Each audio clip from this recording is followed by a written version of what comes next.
Right. So I'm just gonna go through what I'm expected from what's expected from me on the Okay. placement, and a bit about your organisation. Okay. Okay. So to begin with, what the organisation is, it's run from the Bolton Council. Is that correct? And then it runs under Sport and Active Living. Is this a programme put together to like increase how much sport and the amount of sport children are doing in schools? It's not. Well, it's not just children. The Bolton Council Sport and Active Living is for everybody in the Bolton family, if you want to call it that. But our role specifically is with primary school children. So within the school coaching team, within Sport and Active Living. Okay. So do you have like a scheme that liaises the national curriculum of PE? Well, we use our own scheme of work called Key PE Sports. Okay. That is curriculum linked. That's what we deliver from. Right, because I had a look online and it says the coaches and instructors are the most important source available to the development of sport and physical activity. Well, it is. I mean, we're just a vehicle. Key PE is just a vehicle that we can drive through to the schools. So, I mean, if we've not got coaches and instructors and volunteers and placements and apprentices to deliver it, then the key PE scheme of work is worthless, really. Okay, so basically we go into schools and it's like you're providing like provision for a PE lesson. For PE lessons, it's used as CPD for teachers. So schools bring us in using the primary school funding.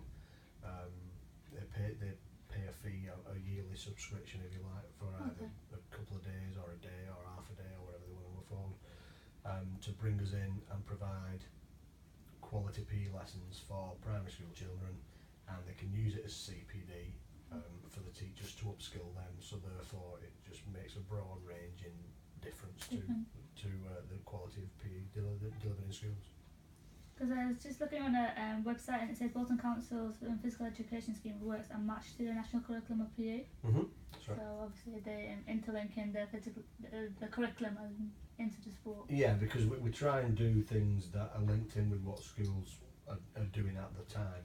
So for instance, if we're doing dance in schools, we may just say liaise with the school and say, right, we're delivering dance this half term. Is there anything you're doing in class? So if you're doing about Africa, yeah, of course, you can do a dance that's linked in with what they're doing in term time. So we try and link in as much as we can with what the schools. So would you try different sports that wouldn't normally maybe be? Well, we delivered Paralympic stuff, okay. And we deliver Paralympic stuff. The scheme of work is actually being written right now for that.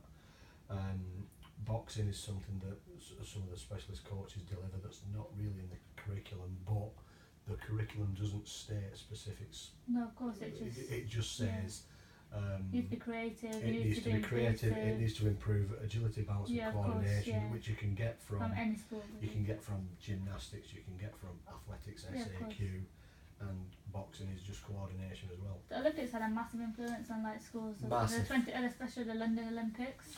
Massive. GB were quite successful in that. It's because it's recent and things are so accessible now with the internet, and kids can relate to it a little bit more better. We had Beth Tweddle in one of the schools last week, who's an Olympic gymnast. Wow. So kids can actually see a pathway from. Of course, because there's them two cyclists as well from Bolton, from Falmouth. So the local areas had a lot of input, and a lot of exposure with the Olympics. So kids can actually see a pathway. And when you get people like Beth Tweddle come into schools and they say, and the kids are asking them questions and saying, when did you start? Well, I was 7. Well, Wow. I'm 7. So they can see it's possible. Yeah, for sure. Online, then I had a look on the Bolton Council website and it said that you provide like lesson plans or like templates. Is that correct? And that's really useful for teachers. Yeah, we do CPD for teachers, and we can leave them. I mean, the point of it is upskilling teachers in Bolton. Yeah, of course. So they've got with the scheme of work, they've got things they can print off and use in their own lessons. It's not just us coming in, doing an hour and then leaving. No, of course. It's actually leaving an imprint on the rest of the school, so that the rest of the PE is delivered quality, and it's linked in with what we do. Well, that really is like the funding that they get. Like they can either use it on like coaches like yourself to bring in, or whether they do take on programs to upskill themselves. That's what they do. I mean, the government sport premium, which every primary school gets, can be used. It's at the direct responsibility of the head teacher, but it's ring fence for sport. So, like I said, some schools get us in, some schools buy loads of equipment, some schools, if they feel they've got teachers upskilled enough, will upskill more to spend it on courses for teachers. So it's just a national government initiative to improve PE. PE, obviously, the whole and the local links were in liaison to what all this involves. Could be school club links. So obviously part of our role is to link in with local community clubs, all of which have been checked out by ourselves, that are on a club mark. They've got a club mark accredited, that's to say that they've got first aid, they say they've got the adequate. You accredit them for rewarding and recognition. Yeah.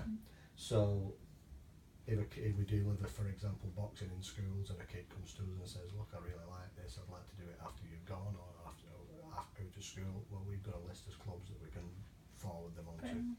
Of course. So I just said basically a bit of a background on a club mark, because you give out club marks to clubs, is that correct? As I think you mentioned that last time we met. Yeah. So it's basically, as you just mentioned, it's accreditation given to a club for basically it's their recognition and rewarding, so they provide an environment that's safe and if it's a safe environment, so we send somebody out to have a look at the environment. We check the qualifications if it's adequate. We check the first aid trained. We check they've got CRBs. We check they've got. They're open to everybody. Yeah, of course. So we feel confident that if we do send kids to them, that they're in a safe environment. So it's a massive thing. It's good for the clubs as well. So do you give club marks out quite regularly then, or is it quite a difficult thing to give out? It's not a difficult thing to give. Most people are qualified, and most people are first aid trained, so it's not a difficult thing to give out. But we run a scheme where if the schools get a certificate. Yeah. So what we do, if a kid goes to the boxing club, we give the kid the certificate and give a little form to fill in. The club fills it in, the kid fills it in, the school fills it in. So the school gets something as well then to show that they're linking in with the local community. Okay. So you said you had a list of local club links, is that correct? We could have a look at that later. Yeah, that's no problem. Going on to the national links, could this I had a look online, it's like the Sporting England invest so much of their money from the lottery, funding, so 1.5 million I got off the internet. So they fund through the county sports partnerships, which they basically liaise with schools. So I've got here, so basically a school that has 250 trained pupils of primary age to get about just over £9,000 per year. So that's involved. So that should accreditate to 2 lessons of PE a week. That's what it should equate to. So it's what the government are aiming for is that every primary school kid gets 2 hours of PE, quality PE per week. That's what the funding is for. So from that funding, this is where they choose whether they ask like individuals like you to come in, or whether they. It's what, sorry?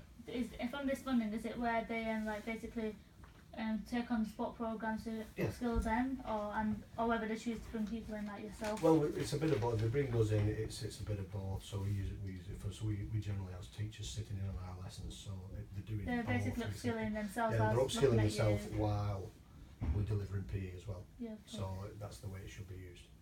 Okay. You touched on a PE sport premium before. So this looks at pupils from year 1 to year 8. So is this basically about how, again, it's just about back to coaches coming into the schools and delivering a session, a lesson, more like. Well, that's basically what it is. Let's back to what my role will be on this placement. Okay. Is it just basically assist you, a sports coach, whether it's you or your colleagues, in PE lessons? So you'll come in on, I think we talked about it being on a Tuesday. Yeah, on a Tuesday. And we're going to look at all day Tuesday on 2 schools. One will be Branwood, one will be Eagley Infants in the afternoon.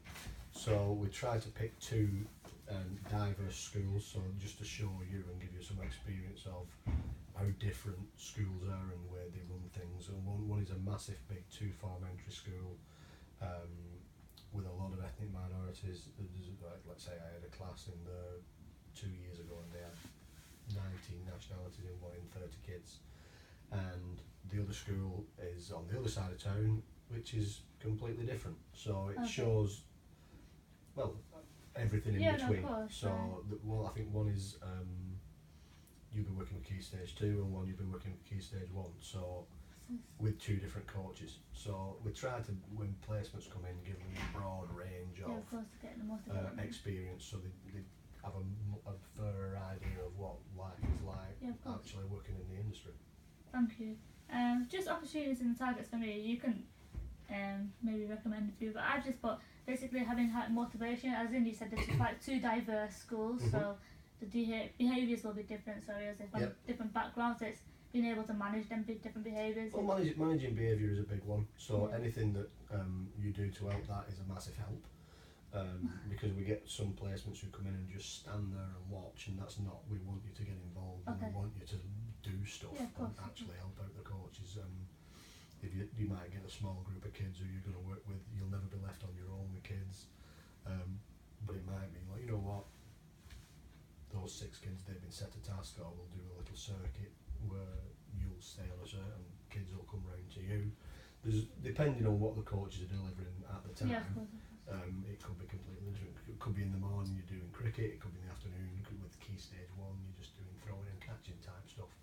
So it depends what is being delivered, but what it's not an observation. You're actually there to work and do something. Yeah, no, of course.